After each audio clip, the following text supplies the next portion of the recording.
ओम शांति। 27 फरवरी 1996 की संपूर्ण पवित्रता की अव्यक्तवाणी कंटिन्यू करते हैं। बाबा कहते हैं, स्वयं को पवित्रता की शक्ति से सदा अनुभव करते हो।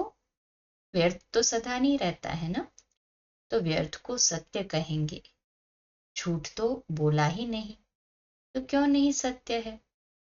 अगर कोई ये समझ कर बैठे, मैं कभी भी झूठ नहीं बोलती, सदा सच बोलती, लेकिन सत्यता की परख है कि संकल्प, बोल, कर्म, संबंध, संपर्क सब में दिव्यता अनुभव हो। बोल सच रहे हैं लेकिन दिव्यता नहीं है। देखते हो ना, कई बार कहेंगे मैं सच बोलती हूँ, सच बोलती हूँ, मैं सदा सच्ची हूँ, लेकिन बोल में, कर्म में अगर दिव्यता नहीं है तो दूसरे को आपका सच सच नहीं लगेगा। यही समझेंगे कि ये अपने को सिद्ध कर रही है, लेकिन समझ में नहीं आता कि ये सत्य है। सत्य को सिद्ध करने के लिए सिद्ध करने की आवश्यकता नहीं है। अगर अपने सत्य को जिद से सिद्ध करते हैं तो वह दिव्यता दिखाई नहीं देती है। ये साधारणता है जो दुनिया में भी करते हैं। और बाप दादा सत्य की निशानी एक स्लोगन में कहते हैं, साकार द्वारा भी सुना, जो सच्चा होगा वह कैसे दिखाई देगा। सच तो नच सदा खुशी में नाचता रहेगा। जब जिद करके सिद्ध करते तो आप अपना या दूसरे का चेहरा नोट करेंगे तो वह खुशी का नहीं होगा, थोड़ा सोचने का और थोड़ा उदासी का होगा, नाचने का नहीं होगा। सच तो बिठो नच, सच्चा खुशी में नाचता है। खुशी में जीवन के दिन या रात बहुत अच्छी लगती है, और थोड़ा भी सत्य में असत्य मिक्स है तो उस समय की जीवन इतनी अच्छी नहीं लगेगी।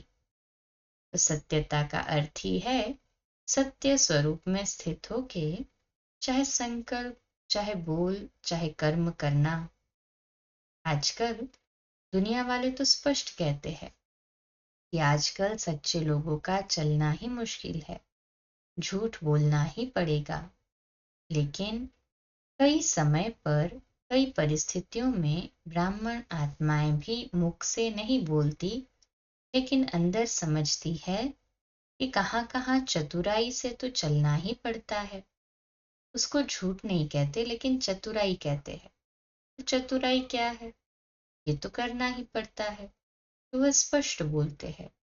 और ब्राह्मण रॉयल भाषा में बोलते हैं, फिर कहते हैं मेरा भाव नहीं था, भावना थी न भाव था, लेकिन करना ही पड़ता है, चलना ही पड़ता है। लेकिन ब्रह्मा बाप को देखा, साकार है ना। निराकार के लिए तो आप भी सोचते हो कि शिव बाप तो निराकार है, ऊपर मजे में बैठा है, नीचे आवे तो पता पड़े क्या है। लेकिन ब्रह्मा बाप तो साकार स्वरूप में आप सबके साथ ही रहे, स्टूडेंट भी रहे, और सत्यता व पवित्रता के लिए कितनी अपोजिशन हुई, तो चालाकी से चला। लोगों ने कितना राय दी कि आप सीधा ऐसे नहीं कहो कि पवित्र रहना ही है, ये कहो कि थोड़ा थोड़ा रहो। लेकिन ब्रह्मा बाप घबराया नहीं ना। सत्यता की शक्ति धारण करने में सहन शक्ति की भी आवश्यकता है। सहन करना पड़ता है, झुकना पड़ता है, हार माननी पड़ती है।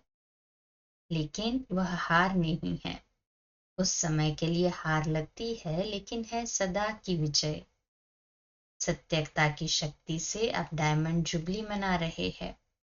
अगर पवित्रता और सत्यता नहीं होती तो आज आपके चेहरों से, चलन से आने वालों को जो दिव्यता अनुभव होती है वह नहीं होती। चाहे प्यादा भी हो, नंबरवार तो है ही ना, महारथी भी है, नाम के महारथी नहीं, लेकिन जो सच्चे महारथी है, अर्थात सत्यता की शक्ति से चलने वाले महारथी है। तो ऐसे सभी वह कहते हैं जो सत्यता की शक्ति से चलने वाले हैं, यथार्थ में वही महारथी है, केवल नाम के महारथी नहीं। अच्छा, इसी को कल कंटिन्यू करते हैं। ओम शांति।